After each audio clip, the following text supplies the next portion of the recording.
Have you heard about Project 2025? Hey, it's Dan Zimmerman and welcome back to Illustrate to Educate. In this video, we'll dive into everything you need to know about Project 2025, including 5 criticisms. Remember, if you disagree with Project 2025 or its criticisms, please don't dislike the video, but instead respectfully comment your thoughts below. Project 2025, led by the Heritage Foundation, is a comprehensive initiative designed to prepare for a potential conservative administration starting in January 2025. It is structured around 4 main pillars: policy development, personnel recruitment, training, and strategic planning for the early days of the new administration. Here's a more detailed breakdown of each component. First, let's look at the policy agenda. The Conservative Promise is a detailed policy guide that provides specific recommendations for governing major federal agencies. The guide encompasses conservative solutions to various issues, including economic policies, healthcare, education, and national security. It is intended to serve as a blueprint for the next conservative administration, ensuring that key conservative values and strategies are implemented effectively from the outset. The second pillar is the personnel database. Project 2025 includes a comprehensive personnel database aimed at identifying and vetting potential appointees for various positions within the federal government. This database seeks to ensure that a future conservative administration has a pool of qualified, ideologically aligned individuals ready to fill key roles. The recruitment efforts span across different sectors and backgrounds, targeting experienced professionals who can execute the administration's agenda efficiently. The third part is the training through the Presidential Administration Academy. To prepare the identified personnel for their roles, Project 2025 has established the Presidential Administration Academy. This academy offers a range of training programs including workshops, seminars, online courses, and mentorship from former administration officials. The training is designed to equip future administrators with the necessary skills and knowledge to implement conservative policies effectively. Fourth is the 180-day playbook.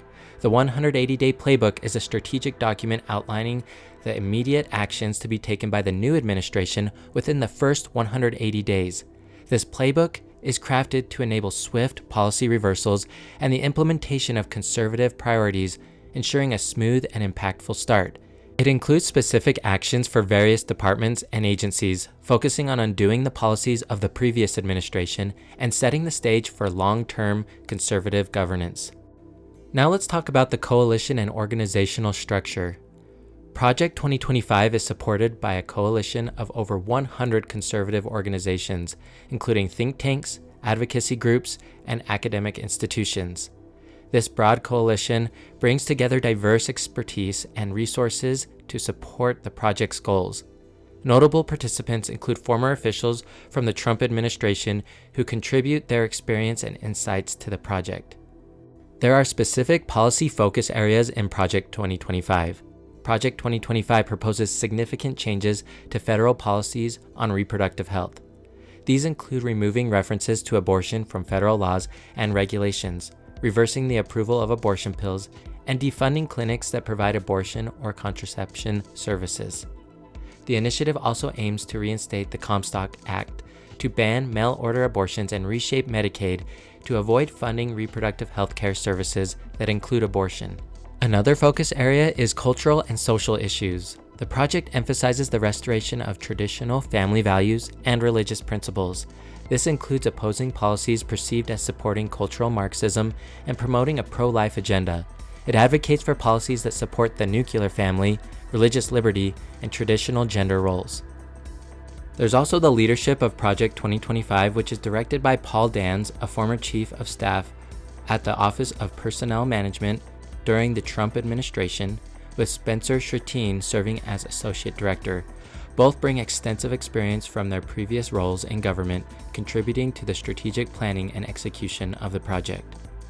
So what are the criticisms of Project 2025? Project 2025 has sparked significant criticism from various sources. Critics argue that the project embodies a comprehensive plan to centralize executive power, erode democratic norms, and enforce a far-right agenda on American governance and society. let's take a look at 5 specific criticisms in more detail. First is the centralization of executive power. One major criticism is that Project 2025 seeks to expand presidential control over the federal bureaucracy. The plan includes reviving the Schedule F classification, which would allow the president to replace thousands of civil service employees with political appointees loyal to the administration. Critics argue this would undermine the nonpartisan nature of the civil service and politicize federal agencies, making them tools of the executive branch rather than independent entities. Second is the attack on democratic institutions. Critics highlight that Project 2025's blueprint includes proposals to dismantle or weaken key democratic institutions. This includes plans to defund the Department of Justice and dismantle the FBI and other agencies that could act as checks on presidential power. Such moves are seen as efforts to undermine the rule of law and enable the executive branch to operate with little oversight or accountability. Third, the project also faces criticism for its potential use of government power to target political opponents and critics.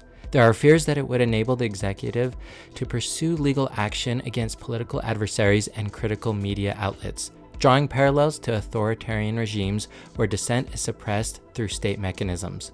The fourth criticism is the social and cultural agenda. Project 2025's policy agenda includes strong positions on social issues, promoting conservative values that critics argue could roll back rights and protections for various groups. The document outlines plans to restrict LGBTQ+ rights, enforce strict anti-abortion measures, and integrate Christian nationalist principles into government policy. This agenda has raised concerns about the erosion of civil liberties and the imposition of a particular religious and ideological framework on the entire nation. Lastly is the environmental and climate policy rollbacks. The project's stance on environmental regulations is contentious. It proposes significant rollbacks of climate policies, which critics argue would have detrimental effects on efforts to combat climate change and protect the environment.